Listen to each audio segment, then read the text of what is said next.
What a game. What a game. That is crazy. The Knicks are now up 2-0 in the NBA Finals on the Spurs. This is actually insane. I could not even comprehend that this was going to happen, honestly.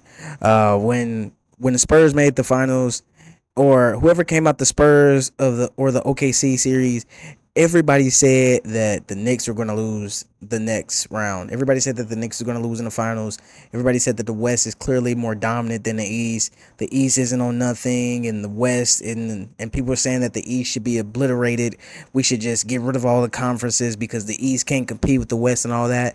And that has not been further from the truth, honestly. In the past two finals, you know what I'm saying, the East have been putting up a fight, and in this finals, it seems like that the East are going to dominate. It seems like the Knicks are finna sweep these guys.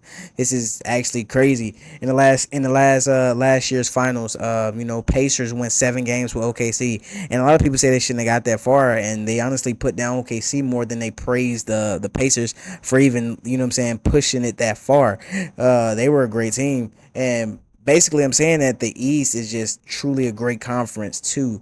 It's just not as top. I mean, it's just not as top heavy as the West. You know what I mean? Like the West has the Spurs and OKC. I can't really think of anybody else who I really think can really compete out of that conference. I don't want to say Minnesota. I don't want to say the Nuggets. Like, it's really top heavy. But out east, you got Celtics. I know I keep talking about them, but you got Celtics. You know what I'm saying? You got Knicks.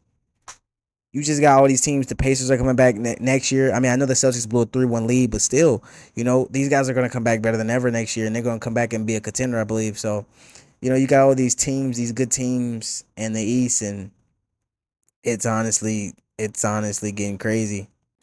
All right, now let's talk about the game. Carl Anthony Towns was amazing. And honestly, if the Knicks win, I can't even say if the Knicks win because they came into the Spurs house and took it. You know what I'm saying? They came in their house and took 2 games off them. I think at this point, it seems like the Knicks are almost guaranteed to win. And at this point, it might be a sweep. But when the Knicks win, it seems like Carl Anthony Towns, the big player, it seems like he's going to win Finals MVP, and there's no way around it. This man has been the heart and soul of this team. I'm talking about from top to bottom on offense, driving into players' chests, going up and one, like not playing soft at all. Like he's literally the most physical person on the court at all times. Besides a Mitchell Robinson, which they're not usually on the court together. But yeah, this man has been amazing. I'm talking about the greatest shooting big man of all time. So Wimby cannot play off of him. He presses him, and then as soon as he presses him, boom, like lightning, cat is going to the basket, and he's throwing it down. He's throwing it down. He's not playing at that rim. He's throwing it down, and it's not like the last series where they can put freaking Stephon Castle or Vassell on a Carl Anthony Towns like they did Chet. You know what I'm saying? They put these little guys on Chet because Chet's not big enough. He's not skilled enough to really just punish that mismatch. Carl Anthony Towns is that skill, damn it. He can do that. As soon as you put Wimby on Josh Hart, it's over. Carl Anthony Towns is gonna call for that ball in that damn post, and he's gonna get the fucking work. He's gonna get the work. He's gonna put his shoulder into these guys. He's gonna put them in the rim. He's just that damn good and that physical, and he deserves everybody respect. He definitely got mine. All these years, people have been putting they be putting these false accusations on Cat, saying he's soft, saying he's this, saying he's that. This man is about to be a Finals MVP. Honestly, crazy.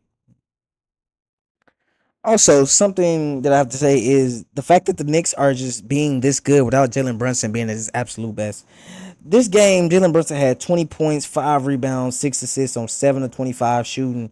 In the last game, he had 30 points on 12 of 31 shooting. Now, he's been very clutch at the end of games because that's just who Jalen Brunson is, but his efficiency hasn't been that great, and obviously in the playoffs, efficiency isn't the only thing that matters. But at the end of the day, missed shots are missed shots. That's another opportunity for the other team to get the ball and make their own shots. So He's still been good, but he hasn't been in his best at all. Now let's talk about somebody who was at their best today, Mikal Bridges, you know the man that they acquired that they sent 5 picks for. This man was absolutely amazing. 8 of 13. They even went to him down a stretch for a few ISO plays. I don't know why they did that. They shouldn't have did that, but that's not the point. The point is he was that damn good that they felt comfortable letting Mikal Bridges ISO with 1 minute left in a close game, in a finals game. Come on now. That is absolutely crazy. He played very good. OG Anunoby played good. He dunked on Wemby. I don't know. These guys just have a heart. These guys got that dog in them. And then Landry Shamet. Oh my God, Landry Shamet come in and make some threes that'll just make you break down. Also, Miles McBride, he does the same thing. These guys are just dogs, man. These guys are dogs. The Knicks have a great team. And this is like one of the most dominant playoff runs I've ever seen in my life. I think these guys 14th straight, no, 12th straight playoff win. Second most all time.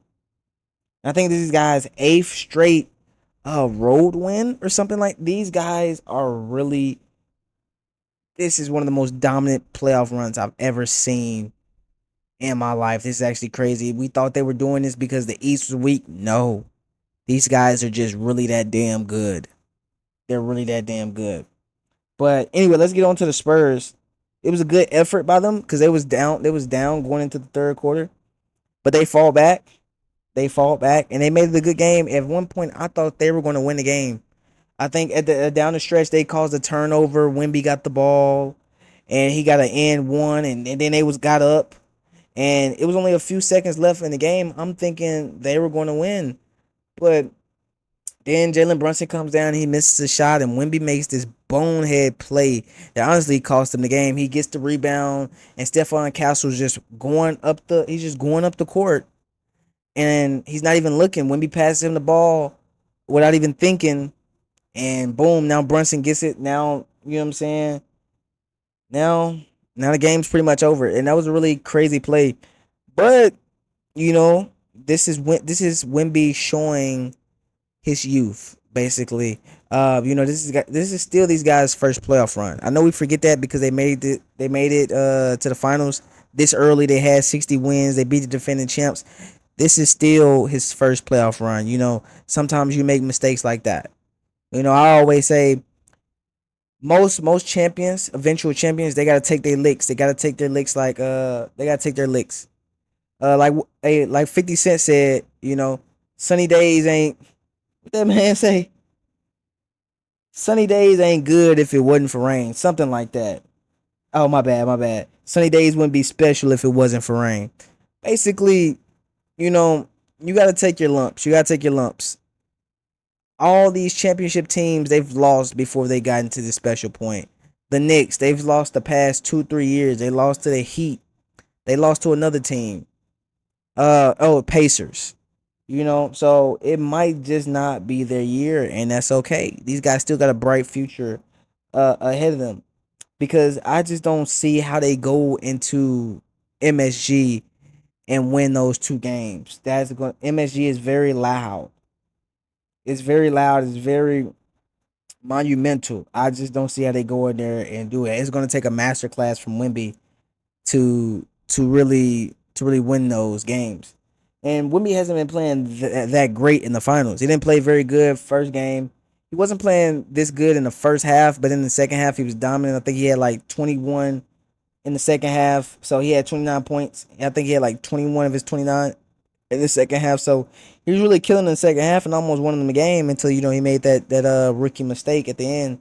Uh, but hey, it is what it is. Dylan Harper played good this game. Stephon Castle not so much. Fox played pretty good this game. Vassell was all right. Julian Champagnie didn't have that game where he had last game where he hit 5 threes.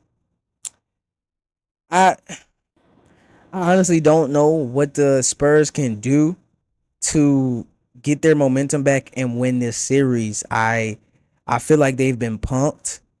I feel like they've got their heart snatched from them. You go into their house and steal 2 games from them.